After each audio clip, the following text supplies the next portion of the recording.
I'd like to tell you about some of the side effects I had, which were really tough. But the single most important message is I'm so grateful I had radiation, because even though I had, as I understand it, quite a lot of cancer, and stage 4, I remember asking the doctor, how many stages are there? And he said 4. So that indicated to me that this was reasonably serious. It was in my lymph nodes as well as in those other places. So, you know, I'm grateful that radiation was able to get rid of my cancer. It's nearly 2 years since it happened. And all the side effects were worth it, because right now I'm cancer-free. I can speak and I can swallow, and I don't have scarring, which matters to me because I work as a professional MC, and I hope people would have still hired me, but it wouldn't have been good to have too much scarring from the surgery should I have had that. So let me tell you about some of the side effects. Basically, it's progressive, and so I lost just over 20 kilograms during my treatment. So I had 4 weeks of daily treatment, but radiation keeps on working after you've finished having it. So I deteriorated after the treatment finished. So I had quite a number of weeks where swallowing was quite difficult and I could only use liquid food. And also I completely lost my voice, and I used an iPad drawing on it to communicate with words. I got fantastic pain relief.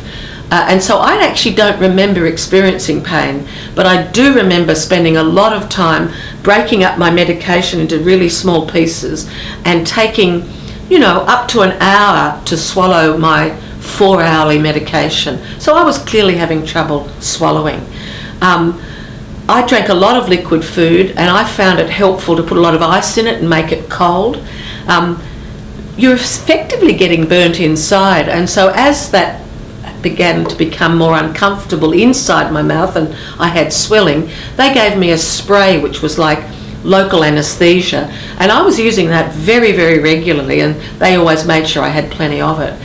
Can I say, if you're watching this and you haven't started your treatment, I don't know, it sounds daunting, but it happens very, very gradually, and at every point there are professionals helping you.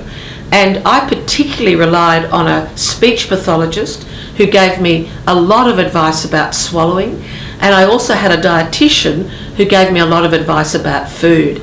And they have this special food that they order for you and give you, and it comes in different flavours. I basically had a few good friends who'd had different kinds of cancer, and they said to me, Julie, do whatever they say, knuckle down and give yourself the best chance, not only of survival, but also of a good quality of life after treatment. And I was told that the best chance of being able to keep swallowing after my fairly extensive radiation was if I kept swallowing all the way through treatment. So I was highly motivated, if I could, to avoid nasogastric feeding, like a tube down your nose to get liquid food, or sometimes I think that they can put something in your stomach that enables you to feed. I was prepared to go to every length I could to keep swallowing. The other thing was that you lose, I lost saliva, so you had to have various products to keep your mouth moist and to try and protect your teeth. And it was important for me to see a dentist before I started, and I'm nearly 2 years since my treatment finished. I still see a dentist every 3 months initially, and then every 6 months to get extra cleaning and extra advice. And I still get checked by my radiation oncologist and my surgeon every 3 months. So there's a lot of follow-up and effort to recover after it's all happened. So it does sound a bit daunting, but I found the team extremely empathic and ready to assist me with whatever came. I didn't lose much hair from radiation. I lost a little bit out, various bits at the back where the radiation shot out the back of my head. However, about 5 weeks after treatment, almost all my hair fell out, and evidently that was just a stress reaction. I had a wig made before I started treatment on the advice of my mother, and she was right, and I wore that wig when I went back to work. I found that actually quite a confronting thing, but it was a good idea. I was able to cover up the hair loss, which upset me more than I anticipated.